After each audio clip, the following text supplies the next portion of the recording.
सचिन पायलट ने अपनी मांग के तहत कहा था कि पुनर्गठन किया जाए आरपीएससी का। उसके बाद अशोक गहलोत कहते हैं कि मानसिक दिवालियापन है, ऐसी कोई मांग हो सकती है क्या? में जिनकी स्वीकार्यता है, छत्तीसगढ़ में जिनकी स्वीकार्यता है, उनके साथ इस तरीके का जो उनको लेकर के विद्वेष उत्पन्न किया गया, वो अच्छी बात नहीं है। कभी भी राजस्थान की जनता ये लंबे समय तक इस प्रकार के जो कृत्य को भूलेगी नहीं। अभी तो 2 साल हुए, आप 20 साल बाद भी कहोगे कि चर्चा चली। सर, आपसे ये जानना चाहूंगा कि जो 92 विधायक थे जिन्होंने सीपी जोशी के पास पहुंचकर कह दिया कि हम नहीं चाहते कि राजस्थान की कमान सचिन पायलट के हाथों में दी जाए, तो इसमें आपने कहा कि तन्नोट चले गए, अशोक गहलोत की भूमिका थी और उनको पता था सब कुछ क्या हो रहा है, तो वो जानबूझकर चाहते थे कि सचिन पायलट राजस्थान के मुख्यमंत्री ना बन जाए? इसमें तो कोई छुपी हुई बात ही नहीं है। उनके परम मित्र, वरिष्ठ पुरानी चैनल है राजस्थान की सबसे पुरानी, उसके हेड रहे हुए हैं, मेरे भी मित्र हैं, लेकिन उन्होंने इंटरव्यू में कहा है कि जब भी मैं उनसे मिलता था और सचिन पायलट जी का नाम लेता था तो वो कांपने लग जाते थे। देखा गया था कि जब जन्मदिन था सचिन पायलट का, तब जो कुछ वो बैठे हुए एक सोफे पर और एक टेबल है, मेज है, उसके सामने कुछ अखबार की कटिंग्स नजर आ रही है जिसमें सचिन पायलट को लेकर खबरें हैं, तो वो फोटो काफी वायरल हुई है। तो क्या पूरी नजर बनाए हुए अशोक गहलोत सचिन पायलट के समर्थक क्या कर रहे हैं, उनके कार्यकर्ता क्या कर रहे हैं, उनके नेता क्या कर रहे हैं? एक तरफ तो आप उनका नाम ही सुनना पसंद नहीं करते, दूसरी तरफ उनकी रिलेटेड खबरें जो है उनको आप पढ़ रहे हो, खबरें इकट्ठी कर रहे हो, उसको हाईलाइट कर रहे हो, ये तो आपके खुद के दोहरे मापदंड दिखाई दे रहे हैं। अगर आप उसका नाम सुनना ही पसंद नहीं करते तो नाम पढ़ ही क्यों रहे हो फिर? जो दावा किया जा रहा था कि कांग्रेस पार्टी के बड़े बड़े नेताओं का नाम शुमार है पेपर लीक में, वो क्या कुछ चल रहा है? क्या सेटिंग हो गई सब कुछ? बर्खास्त होगा और उसकी जितनी तनख्वाह उसने ली है वो उसकी संपत्ति से रिकवर होगी। अगर ये इंटरव्यू जो मैंने सुना है अभी थोड़ी देर पहले मैंने सुना, ये तो एक बात होगी। अब दूसरी बात ये है कि जो ये आरपीएससी का ढांचा बिगड़ा है, मैं बड़ा सीधा सीधा आरोप लगा रहा हूँ, खुद मैं कांग्रेस पार्टी का कार्यकर्ता हूँ, लेकिन अशोक गहलोत जी कांग्रेस पार्टी के हैं, तो मैं उनकी ये बात के लिए कोई चुप रहना आम जनता के साथ और इवन मेरी पार्टी के साथ अन्याय होगा कि उन्होंने एक व्यक्ति के रूप में जो काम किया, वो अगर गलत काम किया उसके लिए वो जिम्मेदार हैं, कांग्रेस पार्टी जिम्मेदार नहीं है। फिर अशोक गहलोत जी के दूसरे कार्यकाल में हबीब खान गौरान को बनाया, उन्होंने अपनी बेटी को पेपर दे दिया।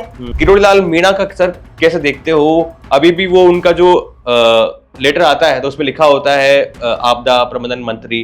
अभी भजन लाल शर्मा मुख्यमंत्री बने हैं और भाजपा ने बड़ा बदलाव किया है। आसान नहीं था वसुंधरा राजे को दरकिनार कर कर सीएम बनाना भजन लाल को, कैसे देखते हो सर? नरेंद्र मोदी जी की जगह, अमित शाह की जगह, नड्डा की जगह मैं भी होता उनको नहीं मनाता। Same is case with Ashok Gehlot, वो भी 3 बार हार गए, फिर भी पता नहीं यार कौन सी भूख है जो शांति होने का नाम नहीं ले रही है। वसुंधरा जी की भी छवि बिगड़ रही है, गहलोत साहब की उनसे ज्यादा बिगड़ रही है। बीजेपी के साथ समस्या ये है कि 240 सीट आने के बाद भी मोदी जी और शाह साहब ये समझते हैं कि वो पतन की डोर हमारे। आज 25 सितंबर है। आपको याद होगा 2 साल पहले राजस्थान में 25 सितंबर को क्या कुछ घटित हुआ था, खासकर कांग्रेस पार्टी में। कांग्रेस पार्टी के जो उस समय के प्रभारी होते हैं अजय माकन, और जो इस वक्त राष्ट्रीय अध्यक्ष है कांग्रेस पार्टी के मल्लिकार्जुन खड़गे, ये आते हैं राजस्थान पर्यवेक्षक बनकर, ऑब्जर्वर बनकर कि राजस्थान में मुख्यमंत्री के रूप में अब किसे कमान सौंपी जानी चाहिए। क्योंकि एक चर्चा चल रही थी कि अशोक गहलोत को राष्ट्रीय अध्यक्ष बनाया जाएगा, तो अशोक गहलोत राष्ट्रीय अध्यक्ष बनते हैं तो राजस्थान की कमान किसके हाथों में दी जाए। तो इसमें सबसे ऊपर किसी का नाम था, तो नाम था राजस्थान के कांग्रेस पार्टी के दिग्गज लीडर सचिन पायलट का। लेकिन सचिन पायलट का नाम चलते चलते कुछ ऐसा घटित हुआ, अशोक गहलोत के समर्थक विधायकों के द्वारा कुछ ऐसा स्टैंड लिया गया उनका कि सचिन पायलट मुख्यमंत्री बनते बनते रह गए। जिसके बाद आलाकमान की किरकिरी हुई, अशोक गहलोत ने कहा कि माफी चाहता हूं, बहुत कुछ घटनाक्रम जो है वो घटित हुआ था। इस तमाम चीजों को लेकर बातचीत करेंगे। राजस्थान में अभी क्या कुछ चल रहा है उस पर बात करेंगे। कांग्रेस पार्टी में, बीजेपी में जानकारी लेंगे। हमारे साथ पीसीसी के प्रदेश कांग्रेस कमेटी के पूर्व सचिव और अभी के मेंबर जो है, सदस्य है, सुशील आसोपा, इनसे बातचीत करेंगे। सर, स्वागत है आपका भारत रफ्तार पर। नमस्कार, धन्यवाद। सर, 2 साल बीत चुके हैं, अभी भी पायलट समर्थक जो नेता है, विधायक है, जो उनको पसंद करते हैं, खासकर युवा, उनके मन में अभी भी दर्द है कि 25 सितंबर 2022 को वो दिन सब कुछ ठीक होता उस दिन तो आज राजस्थान के मुख्यमंत्री होते सचिन पायलट। इसमें कोई शक ही नहीं है कि जो विधानसभा के चुनाव हम लूज कर गए हैं, उसमें भी अगर सचिन पायलट जी को मुख्यमंत्री के रूप में प्रोजेक्ट भी कर दिया जाता तो भी ये सरकार 70 से 120 की होती जी। हमारी सरकार बनती। 25 सितंबर को अगर अशोक गहलोत जी ने जो किया वो उन्होंने नहीं किया होता और अध्यक्ष बन जाते दिल्ली में जाकर के, तो आज दिल्ली की स्थिति तो खड़गे साहब ने भी बहुत अच्छी कर रखी है। और खड़गे साहब जैसे वरिष्ठ लीडर का और जो अजय माकनिया प्रभारी थे वो कोषाध्यक्ष हैं, उनका अपमान किया गया। और ये अपमान उनका ही नहीं, कांग्रेस अध्यक्ष जो उस समय थी सोनिया गांधी जी, उनका भी अपमान हुआ। और जिस प्रकार का षड्यंत्र किया गया कि मुख्यमंत्री और प्रदेश अध्यक्ष तनोट चले गए, हवाई अड्डे पे एक जूनियर कार्यकर्ता लेने गए खड़गे साहब को और माकन साहब को जी, जबकि खड़गे साहब राज्यसभा में वो नेता थे, कांग्रेस दल के नेता भी थे और इतने वरिष्ठ नेता, उनको लेने तक कोई नहीं गया। तो ये आप सोच सकते हैं कि किस प्रकार का उस समय एक एकाधिकारवादी लोकतांत्रिक पार्टी में दौर चल रहा था। किसी ने अप्रिशिएट नहीं किया। पूरे प्रदेश की जनता में तो 20 जगह जाता हूँ, आज भी मैं कोई परसों एसएमएस हॉस्पिटल में कोई रिश्तेदार भर्ती था, वहाँ के मुझे मेरे कपड़ों से पूछा कांग्रेस, तो बोला कि पायलट साहब को जानते हो, मैं गांव में उनके साथ काम करता हूँ। तो सारे डॉक्टर्स, 6-7 डॉक्टर्स हमें एक दिन उनसे मिलवाइए, कोई कहीं का, कोई कहीं का, कोई कहीं का, अलग अलग समाज से, अलग अलग आयु वर्ग से। अब पॉपुलरिटी है, इतने इंटेलिजेंट, उच्च शिक्षित व्यक्ति हैं और समाज में जिनकी स्वीकार्यता है, 36 कौम में जिनकी स्वीकार्यता है, उनके साथ इस तरीके का जो उनको लेकर के विद्वेष उत्पन्न किया गया, वो अच्छी बात नहीं है। कभी भी राजस्थान की जनता ये लंबे समय तक इस प्रकार के जो कृत्य को भूलेगी नहीं। अभी तो 2 साल हुए, आप 20 साल बाद भी कहोगे कि चर्चा चलेगी।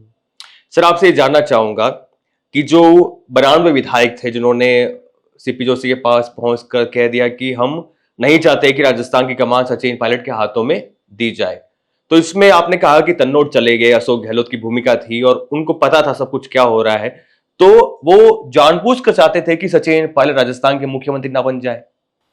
इसमें तो कोई छुपी हुई बात ही नहीं है। उनके परम मित्र, वरिष्ठ, पुरानी चैनल है राजस्थान की सबसे पुरानी, उसके हेड रहे हुए हैं, मेरे भी मित्र हैं, लेकिन उन्होंने इंटरव्यू में कहा है कि जब भी मैं उनसे मिलता था और सचिन पायलट जी का नाम लेता था तो वो कांपने लग जाते थे, ऐसे सहज हो जाते थे, हाव भाव चेंज हो जाते थे, हाव भाव बदल जाते थे, नाम सुनना ही पसंद नहीं करते। ये तो कोई राजनीति में इस तरह की जो उपेक्षा का जो सिस्टम है या नफरत का जो सिस्टम है, एक तरफ तो हमारे नेता राहुल गांधी जी नफरत के बाजार में मोहब्बत की दुकान खोल रहे हैं और अशोक गहलोत जी ने इतनी नफरत पाल रखी है, उसका तो कोई कुछ नहीं कर सकता। और फिर ऊपर से वो खुश होते हैं जब लोग उनको गांधीवादी नेता कहते हैं या वो अपने आप को गांधीवादी नेता कहलवाने से प्रसन्न होते हैं, तो फिर गांधीवाद कहाँ है? नफरत और गांधी जी का तो कोई मेल ही नहीं है। सर, अभी देखा गया था कि जब जन्मदिन था सचिन पायलट का, तब जो कुछ वो बैठे हुए एक सोफे पर और एक टेबल है, मेज है, उसके सामने कुछ अखबार की कटिंग्स नजर आ रही है जिसमें सचिन पायलट को लेकर खबरें हैं, तो वो फोटो काफी वायरल हुई है। तो क्या पूरी नजर बनाए हुए अशोक गहलोत सचिन पायलट के समर्थक क्या कर रहे हैं, उनके कार्यकर्ता क्या कर रहे हैं, उनके नेता क्या कर रहे हैं?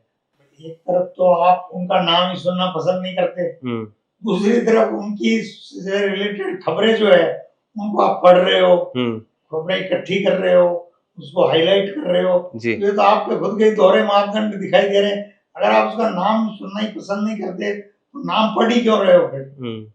जी, आपसे भी जानना चाहूंगा कि अभी भाजपा की सरकार है और काफी समय हो चुका है, 9 महीने से ज्यादा समय हो गया है। लगातार भाजपा की सरकार कह रही थी कि आरपीएससी में जिस प्रकार से जो सदस्य है, जो चेयरमैन है, वो करप्ट हो चुके हैं और हम आएंगे तो हम पुनर्गठन करेंगे और नए लोगों को जो योग्य होंगे उन्हें वहां पर बिठाएंगे। लेकिन 9 महीने हो चुके हैं, लगातार युवा आवाज उठा रहे हैं कि बेरोजगारी बढ़ रही है, रोजगार दीजिए, नौकरी वोकरी वैकेंसी है वो आप टाइम पे कीजिए। और भजनलाल शर्मा कह रहे हैं कि 1 लाख रोजगार देंगे। तो भाजपा के नेता है, बड़ी बड़ी बातें कह रहे हैं, मगरमच्छ को पकड़ेंगे, लेकिन कुछ कार्रवाई नहीं हो रही है। वही मेंबर, वही एसआई ट्रेनी को गिरफ्त में लिया जा रहा है, लेकिन कुछ बड़े बड़े मगरमच्छ जो दावा किया जा रहा था कि कांग्रेस पार्टी के बड़े बड़े नेताओं का नाम शुमार है पेपर लीक में, वो क्या कुछ चल रहा है? क्या सेटिंग हो गई सब कुछ? देखिए, ये एक दूसरे तरीके से इस बात को मैं आपको एक्सप्लेन करूंगा। उससे पहले मैं एक छोटा सा इंटरव्यू भी सुन रहा था, एलपी पंत साहब ने लिया था इनका, दिव्या मदेना का, वीके सिंह नहीं, वीके सिंह जी का। जी वीके सिंह जी का। हाँ, तो जो एसआईटी के हेड है, हाँ हाँ। तो उन्होंने ये कहा कि नगर पालिकाओं में जो जेईएन होते हैं उसकी भर्ती की भी उन्होंने जांच की, आरपीएससी ने भर्ती की। तो एक अभ्यर्थी जो 60 सेलेक्ट हुए उनमें से 7वें नंबर पर सेलेक्ट हुआ है। वो एक ही ड्यूरेशन में उसने सिविल और इलेक्ट्रिकल दोनों की डिग्री हासिल कर ली, अलग अलग यूनिवर्सिटी से, और दोनों ही डिग्रियां फर्जी हैं। एक व्यक्ति जो सिविल इंजीनियर है और आरपीएससी में सिविल इंजीनियर सेलेक्ट हो गया 7वें नंबर पे फर्जी डिग्री से। अब आप सोच सकते हो कि उसको सिविल इंजीनियरिंग का ज्ञान ही नहीं है और वो 7वें नंबर पे सेलेक्ट हो रहा है, तो उसका मतलब ये है कि वो नौकरी भी लग गया। तो भले ही नौकरी लग गया हो, तो ऐसा कानून बनाने की भी जरूरत है कि अगर कोई नौकरी लगने के बाद भी फर्जी डिग्री पाई जाती है या नकल किया हुआ पाया जाता है या पेपर लीक से पास किया हुआ पाया जाता है, तो उसकी नौकरी जाएगी, बर्खास्त होगा, और उसकी जितनी तनख्वाह उसने ली है वो उसकी संपत्ति से रिकवर होगी। अगर ये इंटरव्यू जो मैंने सुना है अभी थोड़ी देर पहले मैंने सुना, ये तो एक बात हो गई। अब दूसरी बात ये है कि जो ये आरपीएससी का ढांचा बिगड़ा है, मैं बड़ा सीधा सीधा आरोप लगा रहा हूँ, मैं कांग्रेस पार्टी का कार्यकर्ता हूँ, लेकिन अशोक गहलोत जी कांग्रेस पार्टी के हैं, तो मैं उनकी ये बात के लिए कोई चुप रहना आम जनता के साथ और इवन मेरी पार्टी के साथ अन्याय होगा कि उन्होंने एक व्यक्ति के रूप में जो काम किया, वो अगर गलत काम किया तो उसके लिए वो जिम्मेदार हैं, कांग्रेस पार्टी जिम्मेदार नहीं है। तो मैं आपको ये कह रहा हूँ कि आरपीएससी का जो ढांचा चरमराया है, ये अशोक गहलोत जी के पहली बार मुख्यमंत्री बनने से लगातार गिरावट हो रही है। और उन्होंने जो 98 से 2003, आप कभी सर्च कीजिए, एन के बैरवा को उन्होंने अध्यक्ष बनाया था, उन्होंने भी आरएस में गड़बड़ की थी। 98 से 2003 बोल रहा हूं मैं, बहुत गंभीर आरोप लगा रहा हूँ। 1998 में पहली बार मुख्यमंत्री बने थे अशोक गहलोत, उनका ही रास्ता वसुंधरा जी ने अपना लिया। फिर अशोक गहलोत जी के दूसरे कार्यकाल में हबीब खान गौरान को बनाया, उन्होंने अपनी बेटी को पेपर दे दिया, आरजेएस बन गई वो है। और अपनी मनमर्जी के ऐसे पिक एंड चूज जो पसंद करते हैं उनको मेंबर बनाते चले गए। फिर वसुंधरा जी ने भी कोई शिव सिंह राठौड़ किसी को पिक एंड चूज किया और रामू राम राय का। फिर गहलोत जी ने भी पिक एंड चूज जो पसंद आया वो अपने सिक्योरिटी ऑफिसर को बना दिया चेयरमैन। और उससे पहले जो ये आपका वहाँ का जो राइट वो है बाबूलाल बाबूलाल कटारा जी, या वो उनके चीफ सेक्रेटरी थे, उनकी धर्मपत्नी, वो उसको टिकट दे दी चीफ सेक्रेटरी को रिटायरमेंट के बाद, पहले ओएसडी बना लिया, एडवाइजर बना लिया। इसका मतलब एक पर्टिकुलर व्यक्ति आपको पसंद है, उसको ही आप चलाए जा रहे हो, मेरिट नाम की कोई चीज आपने एस्टेब्लिश ही नहीं की। तो 25 साल राजस्थान की आरपीएससी के गिरावट का एक लगातार दौर चला जिसका ये है। अदरवाइज मैं आपको एक बात कहता हूँ, अगर आप मुख्यमंत्री हैं और मुझे आपने चेयरमैन बनाया तो मैं कर्टसी में पहले ज्वाइन करने से पहले आपको मिल के जाऊंगा, या मेंबर बनाया तो मैं आपको मिल के जाऊंगा। तो आपने अगर मुझे कह दिया कि चेयरमैन साहब या मेंबर साहब, आपके पास मैं कभी फोन नहीं करूंगा किसी भी कैंडिडेट के लिए, और मेरे ऑफिस से कोई फोन करे तो आप मेरे सिफारिश नहीं होगी, सिफारिश नहीं होगी, मेरे नाम से भी आ जाए तो आप कभी मत मानना, मुझे पूछना भी मत, क्योंकि मैं कहूंगा ही नहीं। और मेरे ऑफिस का भी कोई सिफारिश करे, चीफ सेक्रेटरी करे, हाईकोर्ट जज करे, तो मानना मत। एक भी शिकायत आ गई तो मैं एफआईआर दर्ज कराऊंगा, कॉन्स्टिट्यूशन के कानून देखा जाएगा बाद में। तो साहब डर लगता है, मुझे डर लगेगा। सचिन पायलट ने यात्रा के तहत, एक सेकंड जी, मुझे डर लगेगा, लेकिन अगर आप ही मुझे 5 नाम भेजने लग जाओ तो मैं तो 2 अपने सिलेक्ट करूंगा ही।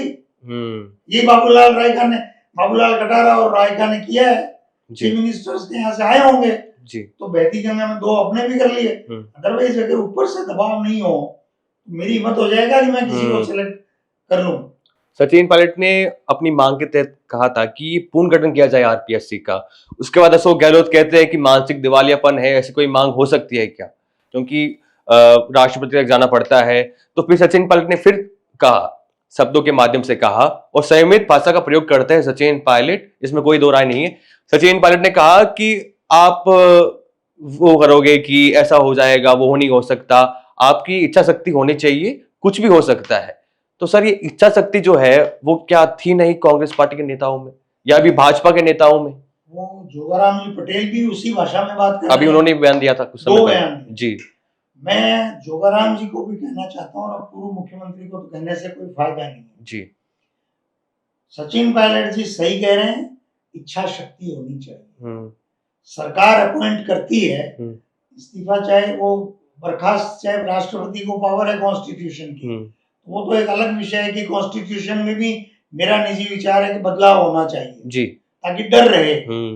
लेकिन इच्छा शक्ति हो तो हबीब खान गोरान की बेटी का जब मामला सामने आया, वसुंधरा जी मुख्यमंत्री थी, हबीब गोरान इस्तीफा दे गया ना वसुंधरा जी को, मिले और इस्तीफा दे दिया कि मैं चेयरमैन नहीं रहना चाहता।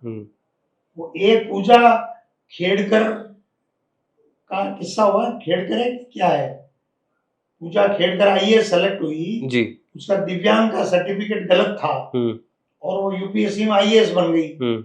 मनोज सोनी जिनका 5 साल का कार्यकाल बाकी यार यूपीएससी चेयरमैन का, किसी को पता चला क्या इस्तीफा क्यों दिया? वो कह रहे मुझे तो सांस्कृतिक और ऐतिहासिक धरोहरों पे काम करना है, वो करना है, इसलिए मैं इस्तीफा देके जा रहा हूँ। 5 साल बाकी थे। तो भैया तुमको जब 1 साल पहले बनाया था तभी कहते थे मुझे तो हिस्टोरिकल काम करना है। लेकिन सब जानते हैं कि मोदी जी के यहाँ से मैसेज गया होगा, इस्तीफा देके चले गए। किरोड़ी लाल मीणा, इस देश में पीएम, सीएम और डीएम कोई प्रशासनिक निर्णय नहीं कर सकते, नहीं ही कर सकते हैं, इच्छा शक्ति होनी चाहिए। पीएम, सीएम और डीएम कलेक्टर सही काम के लिए अगर किसी ने गलती की है, खाली मुंह से ही कहना पड़ता है आपकी गलती है, इस्तीफा दीजिए, तो वो इस्तीफा देना पड़ेगा उसको। सर कोई रुकता है क्या? चीफ मिनिस्टर चाहे आरपीएससी मेंबर बना रह जाए, क्या बात कर रहे हो आप? पीएम चाहे यूपीएससी मेंबर कह दे मैं छोड़ इस्तीफा नहीं दूंगा, पुनर्गठन तो 3 मिनट में होता है। ये तो मैं आप वो इच्छा शक्ति वाली बात है, इच्छा शक्ति का मतलब यही है। सर किरोड़ी लाल मीणा है, अभी जो पेपर हुए थे आरएस को लेकर पूर्ववर्ती सरकार में 18-21 में, वो कॉपियां दिखा रहे, कॉपियां कैमरा के सामने बकायदा कि सदस्य लगा के लिखा है, कोई 3 घंटे में पेपर दे सकता है क्या? ऐसा ही भर्ती को लेकर चल रहा है कि रद्द करो, करप्ट ऑफिसर वहां पे नियुक्त हो चुके हैं, तो भर्तियां रद्द नहीं की जा रही है। किरोड़ी लाल मीणा का सर कैसे देखते हो? अभी भी वो उनका जो लेटर आता है तो उसमें लिखा होता है आपदा प्रबंधन मंत्री। देखिए वो तो एक भारतीय जनता पार्टी को अपने घर को देखना है, घर को संभालना है जी, कि भाई वो उनकी बदनामी हो ही रही है। कांग्रेसी रोज ही कह रहे हैं, हमारे नेता भी कह रहे हैं, पायलट साहब ने भी कहा, तो पता तो रहेगी कि मंत्री हैं कि नहीं है। लेकिन जो बात उठा रहे हैं वो हमारी सरकार के खिलाफ भी उन्होंने आंदोलन किए और जल जीवन मिशन में जो बातें उठाई उन्होंने वो सब सही निकल ही रही हैं। अब हमारे कांग्रेस के नेता नहीं बोल रहे हो तो नहीं बोल रहे हो, लेकिन जल जीवन मिशन में गड़बड़ी तो जग जाहिर है। और मैं तो ये भी बताऊं कि कुछ अधिकारी मुझे मिलते हैं, वो कहते हैं कि साहब ये पहले तो जल जीवन जेजेएम कहते हैं इसको, जेजेएम पहले तो जी का जंजाल मिशन था, अब ये जेल जाओ मिशन हो गया जी। लेकिन किरोड़ी जी जो बात उठा रहे हैं आरपीएससी की या ये अधीनस्थ सेवा बोर्ड से भी जो नौकरी हो गई, वो गलत नहीं उठा रहे हैं। ये बहुत गंभीर मामला है कि आप प्रदेश का प्रशासन जिन लोगों के माध्यम से चलवाना चाह रहे हो, आप लॉ एंड ऑर्डर जिन लोगों के माध्यम से कायम करना चाह रहे हो, वो RAS, RPS, Rajasthan account services, Rajasthan forest services और राजस्थान इंडस्ट्रियल सर्विसेज और आपके सब इंस्पेक्टर, सीआई और शिक्षक, अगर उनकी गुणवत्ता फर्जी डिग्रियां हैं या नकल से पास हुए हैं या पेपर लीक से पास हुए हैं, तो ये उस प्रदेश के लिए एक चिंता का विषय है कि आने वाली पीढ़ी उन लोगों के भरोसे क्या सुरक्षित है? क्या ऐसे पुलिस अधिकारियों के भरोसे सुरक्षित है जो 10-10, 20-20, 30-30 लाख रुपए दे करके पेपर लेकर के और सब इंस्पेक्टर में पास हो गए और राष्ट्रपति का नाम ही मालूम नहीं है। कल मैं एक आरएएस का मॉक इंटरव्यू देख रहा था जो गोल्ड मेडलिस्ट है 2018 में, क्या नाम, श्वेता राव या पूजा राव है, लड़की थी कोई, हाँ जी। उसको पूछ लिया कि वो नागौर में कोई डाबड़ा कांड हुआ था, वो कब हुआ था और किस बात के लिए हुआ था, नहीं मालूम, आइडिया नहीं है। आरएएस की पढ़ाई कर रहे हो आप, जितने कांड हुए हैं यहाँ पे, मैं तो इंजीनियर हूँ और मैंने आरएएस की परीक्षा नहीं दी और उसकी तैयारी नहीं की, तो मुझे नहीं ज्ञात हो तो नहीं, लेकिन आरएएस की पढ़ाई में पूरा इतिहास पढ़ना पड़ता है, उसको कुछ मालूम ही नहीं। बहुत सारी और चीजें पूछी मॉक इंटरव्यू में, तो उसमें उसको दिया वो गोल्ड मेडलिस्ट। तो अल्टीमेटली ये जवाब तो सच पूछिए तो आरएएस मेंबर, आरपीएससी के मेंबर्स और चेयरमैन का दोष नहीं है, ये इन दोनों पूर्व मुख्यमंत्रियों का दोष है। बड़ा आरोप लगा रहे हो आप।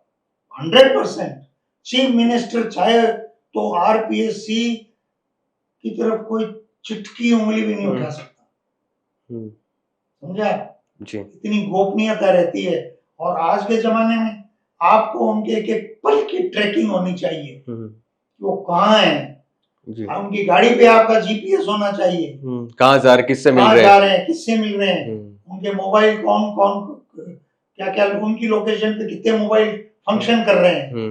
आरपीएससी का हर कमरे में इंटरव्यू वो लगे होने, सीसीटीवी कैमरा, आप वीडियो का इंटरव्यू की रिकॉर्डिंग क्यों नहीं करवाते? कानून बनाइए कि हर पारदर्शिता रहे, ट्रांसपेरेंसी रहे, हर इंटरव्यू की रिकॉर्डिंग हो। क्या किया इन दोनों ने 25 साल में? जी कुछ भी नहीं किया। अभी भजनलाल शर्मा मुख्यमंत्री बने हैं और भाजपा ने बड़ा बदलाव किया है।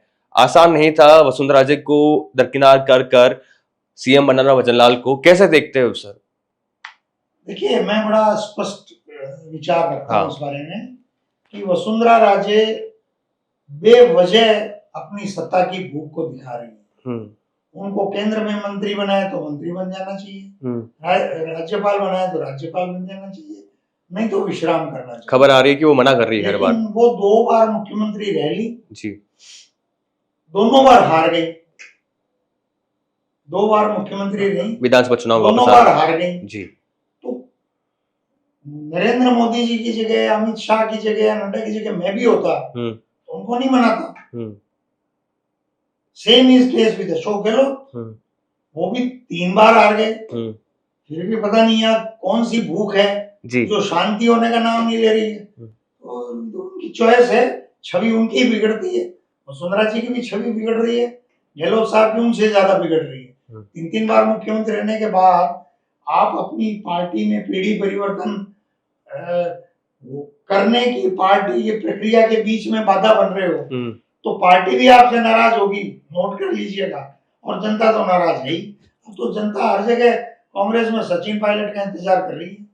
1998 में पहली बार सीएम बने अशोक गहलोत, कोई विश्नोई समाज के बड़े नेता थे जोधपुर में, वो साइडलाइन किया गया उनको, मिर्जा परिवार था उनको साइडलाइन किया गया, ओला परिवार था उनको साइडलाइन किया गया।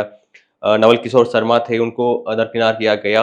बार बार इन नेताओं को, मदेना परिवार थे, इनको दरकिनार किया गया। ये नेता दरकिनार भी हो गए। दिव्या मदेना तो खुले मंच पे कहती है कि मेरे दादा मुख्यमंत्री बन रहे थे, लेकिन आलाकमान ने जो फैसला किया उसके प्रति सम्मानजनक दृष्टि से पीछे हट गए और अशोक गहलोत को मुख्यमंत्री बनने दिया। लेकिन ये जो 25 सितंबर की घटना हुई थी, इस प्रकार की जो मानसिकता रहती है, जो लोभ रहता है, लालच रहता है सत्ता के प्रति, आपने कहा भूख होती है, ये भूख कितनी घातक होती है एक राज्य के लिए?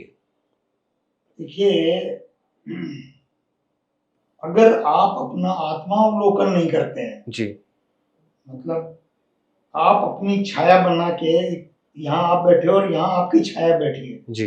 और अपना अवलोकन आप खुद करें, अपनी ऑडिट खुद करें और देखें। और जैसे पुराने राजा फीडबैक लेते थे जनता से, गुप्तचर के माध्यम से। हाँ, ऐसे आपके पास लोग हों जो बताएं कि आपकी छवि कैसी चल रही है, तो आपसे कोई छुपा नहीं रहता। लेकिन जब आप खुद ही गलत काम करने को प्रोत्साहित करते हो, तो उस आत्मावलोकन की जरूरत ही नहीं है। आपने कॉम्प्रोमाइज खुद ही कर लिया, तो आपको पता ही है मैं गलत कर रहा हूं। लेकिन आप सत्ता के जो कुचक्र होते हैं, षड्यंत्र होते हैं, उनका उपयोग करके, और आप अपने आलाकमान की आंखों में भी मान लो धूल झोंको, या उनको भी किसी रूप में प्रभावित किसी भी कारण से करने की आप क्षमता डेवलप कर लो, या वहां की जो चारों ओर जो लोग होते हैं उनको अपने प्रभाव में ले लो किसी भी कारण से, किसी भी तरीके से। तो ये सिस्टम है, पहले भी होता था। अब पता नहीं कौन सी पार्टी इसमें कैसे आगे चलेगी। भाजपा से 11 सीटें ली है कांग्रेस पार्टी ने इस बार लोकसभा में। मौर्य बुलाने का क्रेडिट दिया जा रहा है गोविंद सिंह डोटासरा को, कि गोविंद सिंह डोटासरा थे, महत्वपूर्ण भूमिका में थे, और इनकी वजह से ही इतनी सीटें जीत पाई कांग्रेस पार्टी राजस्थान में। तो एक लगातार तीसरा खेमारू बनता नजर आ रहा है, टीकाराम जूली, गोविंद सिंह डोटासरा। कांग्रेस में कोई नहीं होते हैं। ठीक है, अशोक गहलोत जी के दौर में उन पर विश्वास था आलाकमान का, इसलिए वो एक अलग तरीके की वो रही, दौर रहा। लेकिन अब मेरा जैसा मेरे को समझ में आता है कि 25 सितंबर 2022 के बाद वो चुनाव सामने थे, उन्होंने था, लेकिन आलाकमान का भरोसा उन पर अब नहीं रहा होगा, ऐसा मेरा मानना है। गोविंद सिंह डोटासरा पर नहीं, अशोक गहलोत पर। तो गोविंद सिंह डोटासरा जी अध्यक्ष हैं, अपना जो केंद्र से निर्देश मिलते हैं उसके अनुसार वो काम कर रहे हैं। अभी उनकी हरियाणा भी गए हुए शायद आज, और यहाँ जब भी कोई धरना प्रदर्शन करना होता है तो अपनी क्षमता के अनुसार वो करते ही हैं। और रही बात लोकसभा की 11 सीटों की, तो कांग्रेस की 8 सीटें आई है, ठीक है, और 8 सीटें आई। मैं इसलिए कह रहा हूँ कि वो अमराराम जी भी हमारे साथ कितने दिन रहेंगे संदेहास्पद है। हनुमान बेनीवाल तो हमसे अलग जीतते ही उन्होंने बयान दे दिया था, और राजकुमार रोत भी कह दिया, तो 8 ही जीते हम। 8 में से सचिन पायलट जी को सीकर नहीं बुलाते, क्योंकि आपके सीकर तो हम आपके आए बिना जीत लेंगे, तो बेहतर था। लेकिन सीकर तो अमराराम जी ने कहा कि आपको आना पड़ेगा। झुंझुनू भी मान लीजिए कांग्रेस संगठन कहता है कि आपकी जरूरत नहीं है, आप मत आना। हम आप तो उधर दौसा और जालोर सुरई मेरी बात सुनिए, दौसा भरपूर रहिए और देश भर में करिए, सीकर झुंझुनू तो हो जाएगा, है ना। जालोर सुरई नहीं गए, झुंझुनू की जरूरत पड़ी। जालोर सुरई अलग विषय, 11 सीटों पर बोल रहा हूँ मैं। तो सीकर झुंझुनू में पायलट साहब को जाना पड़ा ना, और बाकी 6 सीटें तो इधर है ही आपके सामने। जयपुर ग्रामीण भी अगर कुछ हजारों के मार्जिन से, अगर थोड़ी सी कांग्रेस के नेता एकजुटता दिखाते, लालचंद कटारिया दिखाते, जो उस समय कांग्रेस में थे, किसी का नाम नहीं लूंगा, लेकिन दिखाते तो आज परिणाम कुछ और होते। हमारी 12 सीटें होती, पर ठीक है। लेकिन मान के चलिए, परसेप्शन यही है कि कांग्रेस का संगठन सर्वोपरि है, इसलिए नेतृत्व तो कहलाएगा। लेकिन जलवा तो पायलट साहब का है, था और रहेगा, चाहे कोई सा राजस्थान हो, पूर्वी हो, उत्तरी हो, पश्चिमी हो। आपने सब जगह देख लिया, अभी वो जोधपुर भी गए थे, ये आपने देख लिया खेजड़ली में कैसा कार्यक्रम था उनका। इसमें कोई शक शुबा नहीं है मुझे। एक सर अंतिम सवाल पूछना चाहूंगा आपसे कि राजस्थान में हनुमान बेनीवाल कह रहे थे कुछ दिन पहले कि राजस्थान में जो सरकार चलाई जा रही है, वो चलाई जा रही है 4 जगहों से, मोदी और शाह, भजनलाल शर्मा और एक कोटा वाले नेताजी है, उनका जो मतलब था वो ओम बिरला की तरफ था, और एक का मतलब इनडायरेक्टली उन्होंने नाम नहीं लिया, मीडिया को कहा कि आप समझदार हो, आप जान जाएंगे। कौन चला रहा है सरकार? आप वो चौथा नाम बताओ, फिर मैं पूरी विश्लेषण बता दूंगा आपको। इनडायरेक्टली शायद उनका नाम या तो वसुंधरा जी की तरफ था या दिया कुमारी जी की तरफ था, कहाँ था? हाँ, तो देखिए, बात यह है कि बीजेपी के साथ समस्या दूसरी है। क्या समस्या है? मैं विश्लेषण कर रहा हूँ मेरे दृष्टिकोण जी। से। बीजेपी के साथ समस्या ये है कि 240 सीट आने के बाद भी मोदी जी और शाह साहब ये समझते हैं कि वो पतन की डोर हमारे हाथ ही रहेगी, जबकि ये 240 आने का कारण एक ये भी है कि राहुल गांधी जी के नेतृत्व में कांग्रेस के प्रति लोगों का भरोसा बढ़ा। उनकी दोनों यात्राओं का बहुत बड़ा प्रभाव रहा, दलितों में, गरीबों में, पिछड़ों में, अल्पसंख्यकों में, किसानों में उनकी बात पर भरोसा किया। वहीं बीजेपी ने अपने जो राज्यों में क्षत्रप हैं उनको मजबूत करने की जगह, मान लो आपको क्षत्रप बदलना है तो नया जिसको ला रहे हो उसको मजबूत करो, तो नया क्षत्रप बनेगा। तो वो क्षत्रप चाहते ही नहीं, तो राज्य जो है वो उनके वीक हो गए। अब जब वीक हो गए तो जब कमजोर होगा आपका मुख्यमंत्री, तो निश्चित रूप से उसको लगेगा कि यार सबको ही खुश रखो। पीएमओ से कोई आदेश आ गया तो मानना ही है, शाह साहब के यहाँ से आ गया तो मानना ही है, नड्डा जी के यहाँ से आ गया और वो शाह साहब और मोदी जी से अलग है, मतलब जिससे कोई मोदी और शाह जी नाराज नहीं होंगे तो उसको भी मान लेंगे। और भाई वहां दिन भर रहते हैं, 24 घंटे बिरला जी वहां रहते हैं, उनकी लोकसभा चलाते हैं, मोदी जी की बहुमत है नहीं, तो वो उनके थ्रू भी मोदी जी को नाराज खुश रखो। तो ऐसे वो एक घना मामा रो भाणजो भूखो रह जावे ये मारवाड़ी कहावत है। हाँ, तो ज्यादा मामाओं का भांजा भूखा रह जाता है। तो मेरा ऐसा मानना है कि एक कहावत इसमें ये भी है कि नहीं मामा पीछे कानियो मामा ही चाली। हाँ, मतलब नहीं, वो इसको देखिए, मैं हमेशा, आपने कभी भी देखा होगा जी, मैं कभी लुका छिपी की बात करता नहीं, मेरे को साफ बोलना ही आता है जी, डायरेक्ट बोलना आता नहीं। ट्विटर पे देख रहा था कि मिशन 2028 सचिन पायलट को लेकर कल कुछ चल रहा था, मैं स्क्रॉल कर रहा था एक्स, तो वहां पे देखा था कि मिशन 2028 सचिन पायलट भावी मुख्यमंत्री राजस्थान।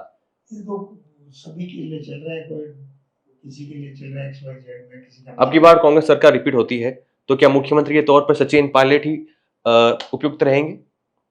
नहीं, मेरा तो ख्वाब भी यही है, मेरी मांग भी यही है, जनता की मांग भी यही है। 2028 में सरकार कांग्रेस की अगर बनती है, मैं मानता हूँ कि बनेगी, तो सचिन पायलट जी मुख्यमंत्री होंगे भी। ये मेरी